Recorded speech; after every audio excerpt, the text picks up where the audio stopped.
Chers âmes, bonsoir. Pour la lune descendante du Scorpion, du 5 novembre 2023,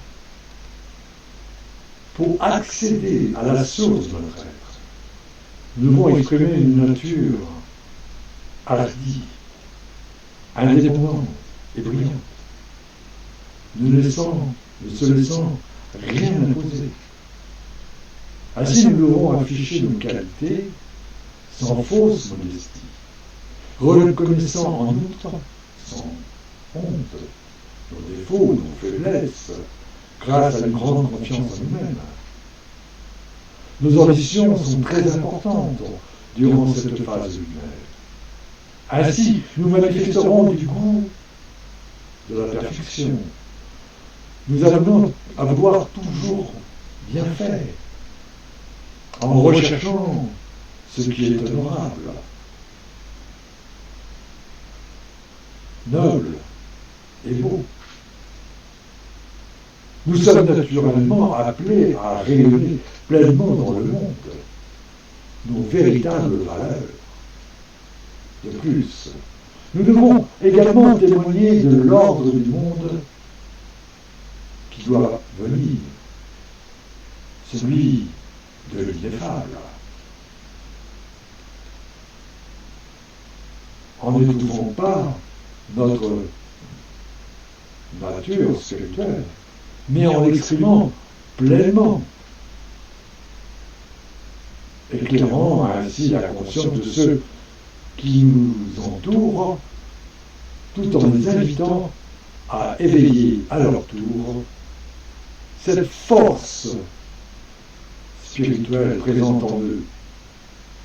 En ce sens, nous devons exercer une certaine autorité, pouvoir se manifester à travers l'enseignement ou notre charisme naturel, nous exprimons alors dans divers domaines de l'existence. L'ange, ou l'énergie de Hiératel, nous invite à jouir des ressources dont nous disposons avec beaucoup de joie, d'enthousiasme.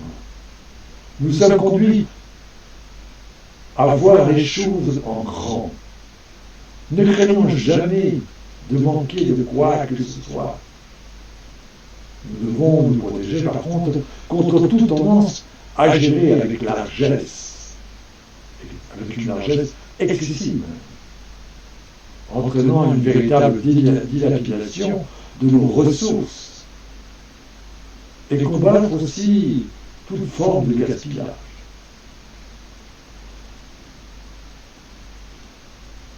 Sur le plan émotionnel, durant cette phase lunaire, l'aura de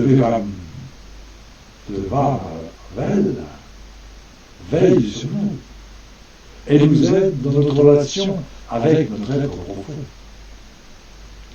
Il nous accompagne au cours de cette lune descendante afin de nous aider à élever notre conscience vers le bienfait de la conciliation. Il nous exhorte à nous réconcilier d'abord avec nous-mêmes, mais également avec nos proches, aussi souvent que possible. Nous sommes capables, si nous le désirons, de discerner la nature profonde d'un être, d'une chose, d'interpréter également les signes en vue de découvrir l'aspect caché d'une situation ou d'un conflit. Notre mental est un outil merveilleux, mais à condition de le mettre au service d'un amour indicible et non de notre ego. Attention également de ne pas confondre confiance en nous et égocentrisme, qui fausserait notre raisonnement, déformant les réalités en fonction de nos conceptions personnelles. Il faut savoir déjouer notre ego et l'intolérance qu'il pourrait développer en nous face aux conceptions différentes de l'autre. Il confère rappelle, si nous le voulons, la discipline de la musique, harmonisant tous les astres de l'univers avec les facultés de notre âme. Alors, nous entendons le chant de celle-ci nous révéler qui nous sommes. La problématique est dépassée. Notre manque de discernement et d'esprit de conciliation envers autrui et aux circonstances de la vie, en marquant une attitude trop égocentrique, sans trop chercher à nous mettre à la place de l'autre. Ce que nous devons accomplir ou combattre, discerner et réconcilier les différentes dimensions de notre être, apparemment désunies, et mieux sensibiliser notre mental en recherchant principalement notre véritable identité psychologique et spirituelle. Sur le plan relationnel, dans le cadre de notre relation avec l'être humain, nous sommes amenés à prendre conscience du rapport étroit qui nous unit à tous les êtres. Les notions de solidarité, de coopération et de fraternité devenant, en ce sens, prépondérantes. Nous sommes appelés à exprimer pleinement les valeurs transpersonnelles auxquelles nous adhérons, celles-ci s'inscrivant dans une perspective altruiste, visant le perfectionnement et l'élévation de l'humanité tout entière. Certes, nous aurons du mal à nous inscrire dans une telle dynamique, puisque la dynamique de notre nature profonde nous portera au contraire à rayonner pleinement toutes les facettes de notre ego. Ne nous laissons rien imposer de la part d'autrui.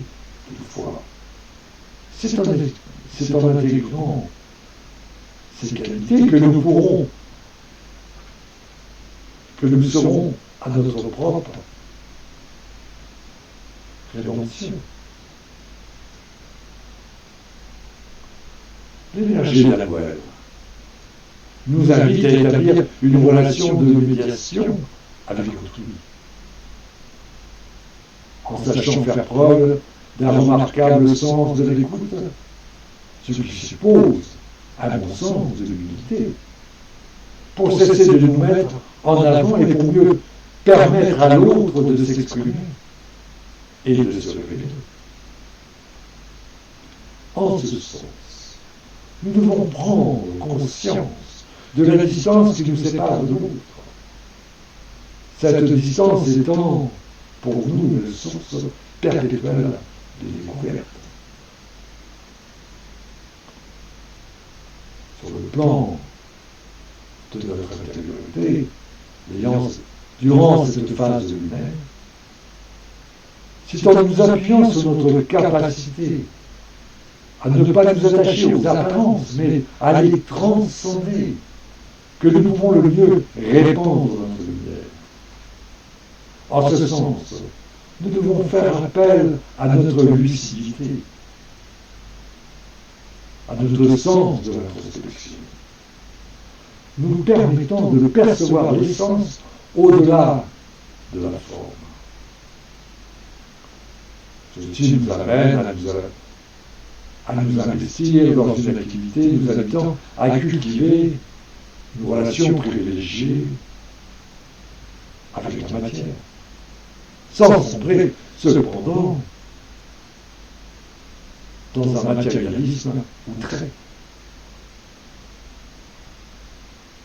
Si nous souhaitons nous donner à l'être aimé, nous devons faire preuve d'ardeur, de passion, poussés par notre désir de nous engager dans une quête de plus être.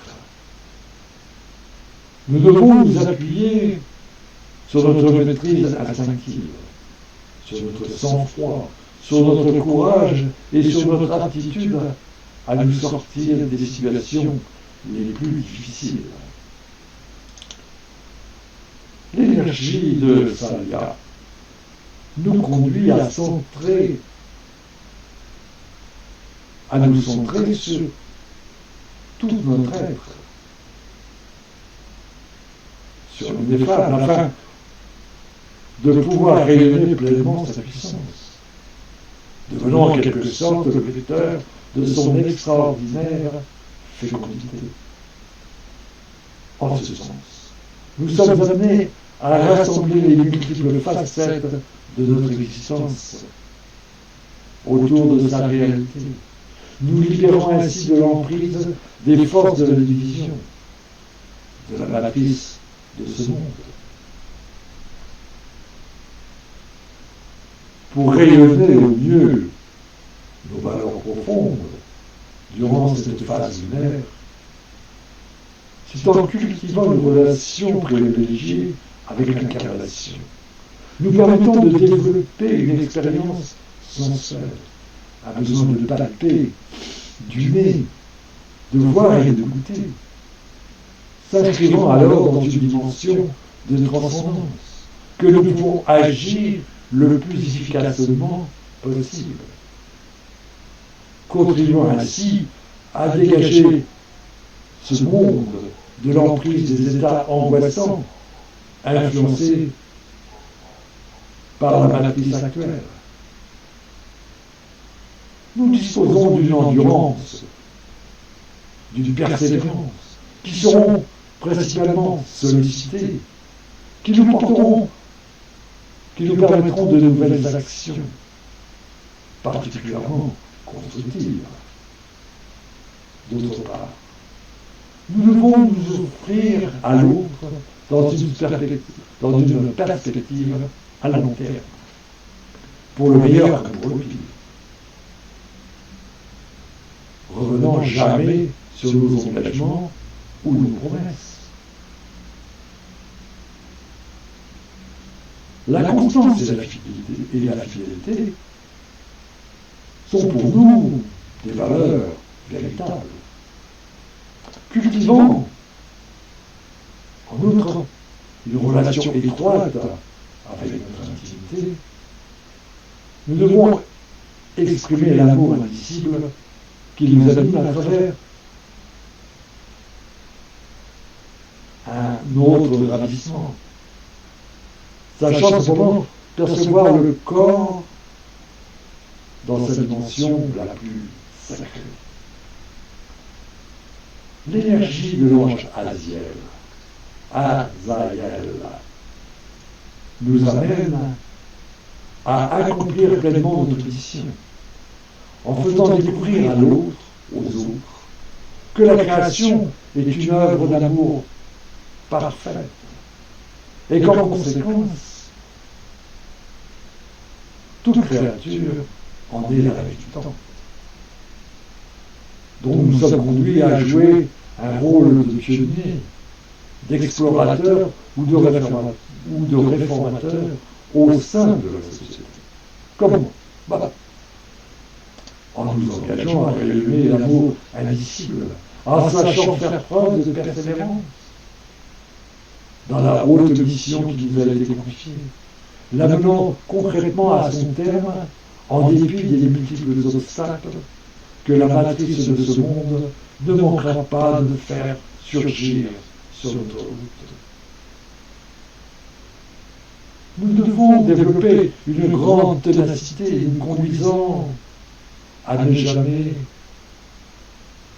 nous avouer vaincus et de faire preuve de constance, d'une détermination inébranlable pour vaincre l'adversité et atteindre, malgré tout, notre objectif.